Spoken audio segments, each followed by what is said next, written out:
Assalamualaikum warahmatullahi wabarakatuh. Baiklah, kemudian kita lanjutkan pembahasan tentang pegas ulir. Berikutnya akan kita masukkan pada bagian ini. Kita akan bahas beberapa soal, contoh soal. Contoh yang pertama, sebuah pegas ulir terdiri dari 12 lilitan. Jadi 12 lilitan ini adalah N. Dengan konstanta pegasnya adalah K. Pegas tersebut dipotong menjadi dua bagian masing-masing 5 lilitan dan 7 lilitan. Yang ditanya adalah tentukan konstanta pegas berikutnya K1 dan K2. K1 yaitu untuk yang 5, K2 untuk yang 7 lilitan. Diketahui bahwa jumlah lilitannya adalah 12 N, sementara konstanta pegas bisa kita ketahui F dibagi dengan defleksi D, dan defleksinya kita ketahui rumusnya adalah ini, ada unsur N di sini. Oke. Jadi F per D itu adalah ini. Nah, yang diketahui di sini adalah N, jadi bagian yang ini dianggap misalnya sebagai K karena dia konstan pastinya. Karena untuk pegas yang dibagi ini G-nya gesernya tetap, diameter luarnya tetap, diameternya tetap. Jadi bagian yang ini tetap tidak akan berubah, dianggap sebagai X. Oke, dengan pemotongan pegas menjadi dua bagian, N1 sama dengan N27, jadi N-nya ini yang berubah. Oke.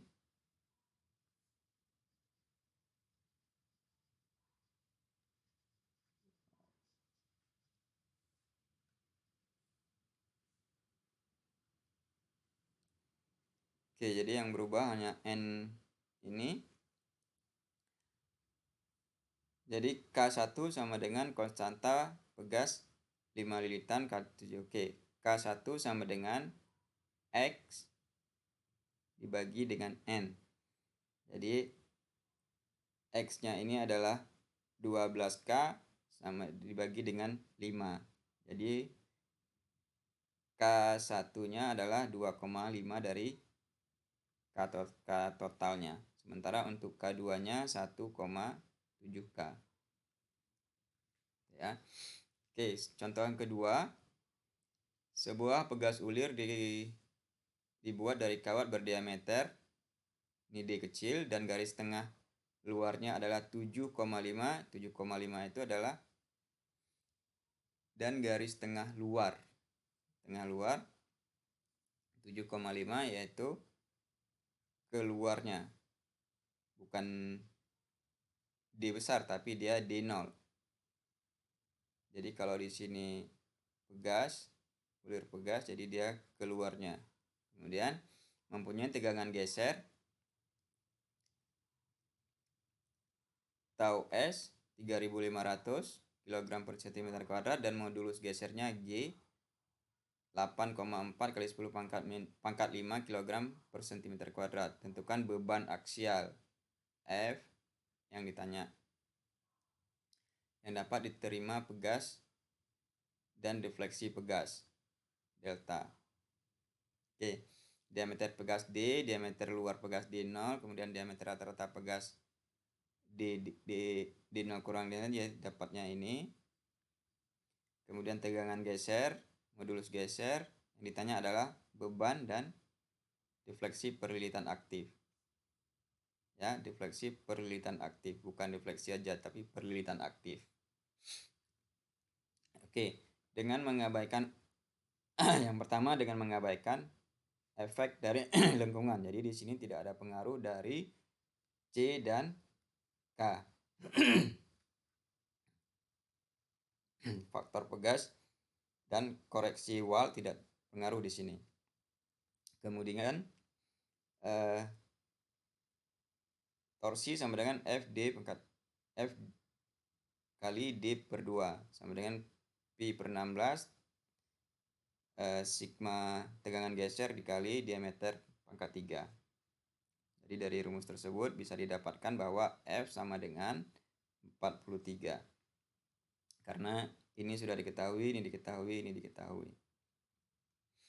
Dengan menggunakan hubungan defleksi, nah kita lihat ini ada unsur N di sini. Nah, N-nya kemudian dipindahkan ke bawah ini, jadi tinggal bagian ini. Ininya F-nya sudah diketahui, D-nya diketahui, diameter kecil, diameter kawat diketahui gitu. Maka didapatlah defleksi perlilitan itu didapat sama dengan 1,038 cm. Jadi defleksi perlilitan itu kalau kita lihat di gambar ini adalah, nah ini defleksi yang terjadi setiap perlilitannya.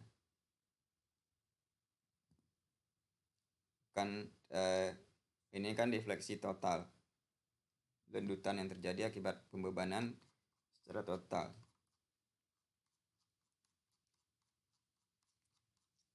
Jadi defleksi totalnya tinggal dikalikan berapa jumlah lilitan.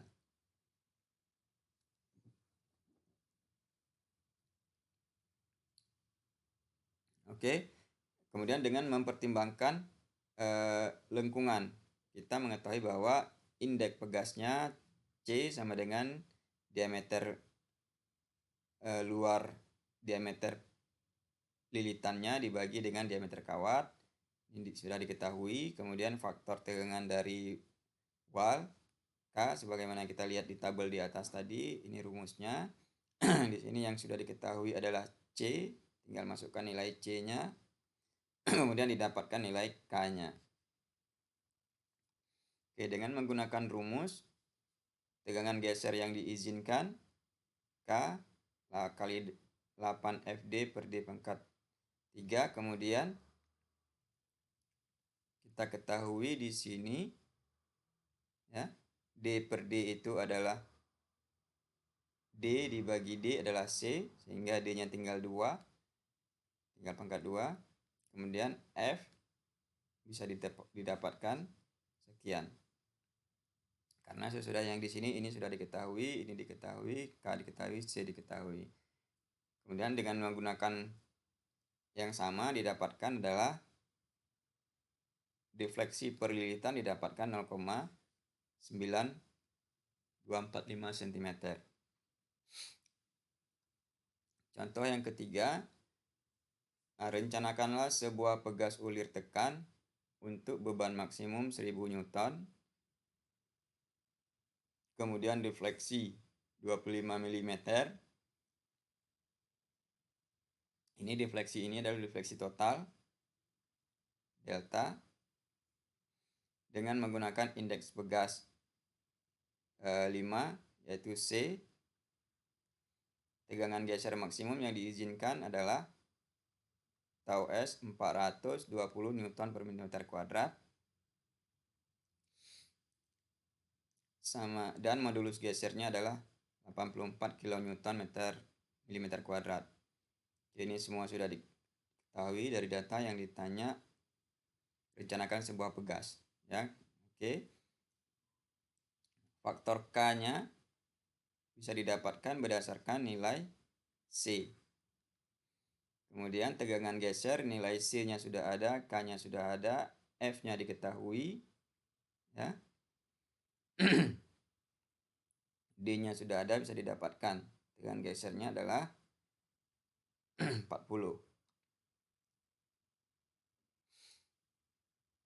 Oke, berdasarkan standar ukuran kawat SWG digunakan SWG 3 dengan diameter kawat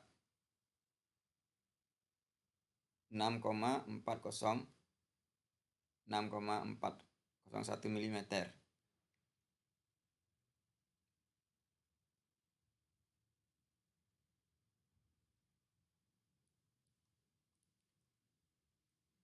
Oke, jadi didapatkan D-nya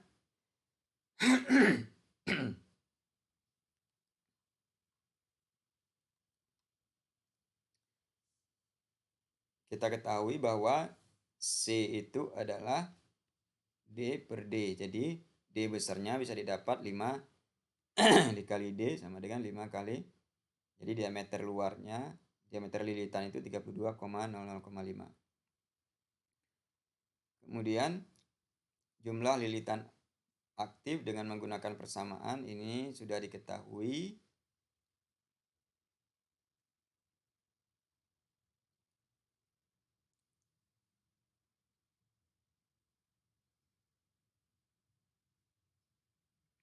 Jadi jumlah lilitan total aktif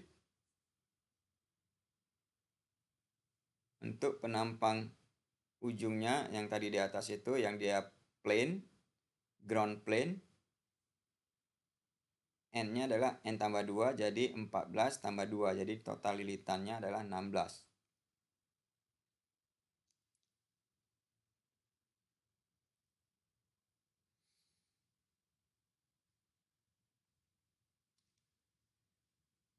Untuk jarak clearance antara lilitan ditetapkan sebesar 1 mm, sehingga panjang bebas pegas, solid length, yaitu panjang ketika pegas itu dikompres, kemudian clearance between agent, kemudian ini solid length-nya ditambah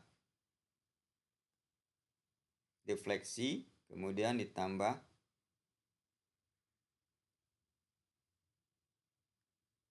clearance atau jarak yang diizinkan.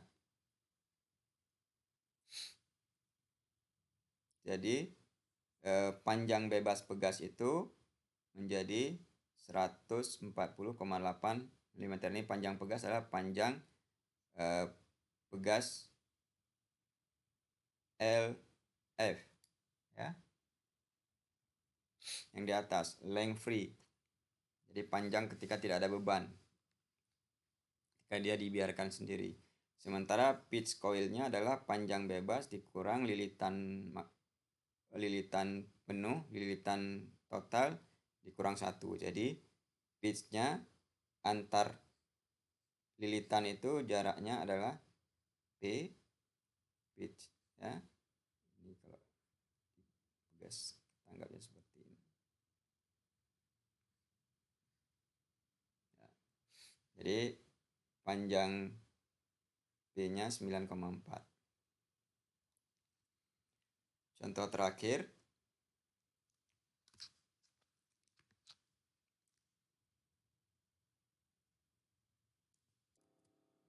oke, berikutnya kita masuk kepada contoh yang terakhir, yaitu rencanakan sebuah pegas ulir untuk melayani beban 225 hingga 275. Defleksinya deltanya 6 mm, kemudian indeks pegas adalah C, kemudian tegangan geser yang diizinkan adalah tau. Oh, ini sudah ada, ya. Tau S, kemudian modulus gesernya G, kemudian konsentrasi tegangannya diabaikan. Jadi tidak ada diperhitungkan konsentrasi tegangan, kemudian gambarkan dan tunjukkan ukuran-ukuran serta gambar dalam bentuk kedua ujungnya. Oke, diketahui beban minimum 25, kemudian beban maksimum 225, 275. Oke, dari yang diketahui, yang pertama bisa didapat adalah torsinya. Torsi sama dengan F D per 2 sama dengan Pi per 16 D pangkat 3 tegangan geser. Kemudian F-nya diketahui 275 kg. Kemudian ini merupakan dari yang C tadi, indeks pegasnya 5 diketahui, kita ketahui bahwa D per D sama dengan 5. Jadi D sama dengan 5D, kemudian ini diganti jadi 5D bagi 2 sama dengan Pi kuadrat Pi per 16 kali D pangkat 3, maka ini dicoret 1, dicoret, tinggal D kuadrat. Jadi D kuadratnya didapat dari ini, kemudian D diameter pegas, diameter kautnya bisa didapat. Kemudian dari standar pegas SWG, pegas tipe 30 dengan diameternya 0,9490, maka diameter rata-rata lilitan pegas adalah D sama dengan 5D yang tadi dengan konstanta pegas, maka didapat D besarnya 475. Sementara diameter luar 5 dan diameter dalam, diameter luar itu pegas. Ini tadi ada, ini diameter luar, ini diameter dalam, dan ini diameter lilitan. Ini D0, D1, kemudian ini D besar. Ini D besar 1, D besar 0, D besar 1. Jumlah lilitan aktif N adalah, jadi jumlah lilitan itu adalah angka bulat, jadi dapatnya 9,5 dibulatkan menjadi 10 lilitan. Kemudian total jumlah lilitan sampai dengan ujung pegas, karena jenis pegas jenis ujungnya ini square, jadi N-nya adalah ditambah 2, jadi total lilitannya adalah 12. Kemudian di mana dengan diberikan beban 50 kg, pegas terdefleksi 0,6. Maka untuk beban maksimum 275 kg, defleksinya adalah defleksi maksimum 0,6 untuk beban 50 dikali 275 maksimum, sama dengan 3,3 cm. Kemudian panjang pegas adalah 15,8 cm dibulatkan, didekatkan. Jadi jumlah lilitan total dikali diameter pegas dikali defleksi maksimum kali clearance yang tadi, ini rumus dari L, kali dapatkan panjangnya. Kemudian pitch coilnya adalah P, panjang bebasnya dibagi jumlah lilitan dikurang 1. Jadi pitchnya jarak antar, ini pitch di sini 1,44. Oke, nah ini sekarang pegas puntir. Untuk pegas puntir akan kita bahas pada pertemuan kuliah selanjutnya. Jadi semoga kuliah ini dapat dipahami dengan baik. Terima kasih atas perhatian dan usaha untuk belajarnya. Wabillahi taufiq wal hidayah. Assalamualaikum warahmatullahi wabarakatuh.